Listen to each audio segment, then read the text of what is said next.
আসসালামু আলাইকুম, আমি মোহাম্মদ জাকিরুল ইসলাম। আজকে একটি বাংলা বাক্যকে ইংরেজিতে অনুবাদ করব। বাক্যটি হচ্ছে, আগামীকাল আমাদের বাড়িতে একটা ভোজ হবে। তো ভোজ হবে কোথায় হবে?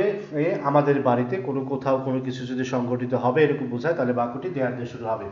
তো আগামীকাল ইংরেজি হচ্ছে tomorrow, TOMORRO, tomorrow, TOMORRO, tomorrow, আগামীকাল। আমাদের বাড়ি ইংরেজি হচ্ছে আওয়ার, HOUS, হাউস। এখানে তয়কারে তে থাকার কারণে অ্যাট আওয়ার হাউস। একটা ভোজ ইংরেজি হচ্ছে ফিস্ট, FEAST, ফিস্ট। এর পূর্বে আর্টিকেল একটা এ বসে যাবে, এ ফিস্ট। আর হবে যেহেতু আছে, তাই দেয়ারের সাথে ইজ অথবা আর না বসে উইল বি বসবে। তাহলে প্রথম হচ্ছে দেয়ার, এই হবে থাকার কারণে হবে উইল বি, কি হবে? এ ফিস্ট, একটা ভোজ হবে। কোথায় হবে? অ্যাট আওয়ার হাউস, আমাদের বাড়িতে। কবে হবে?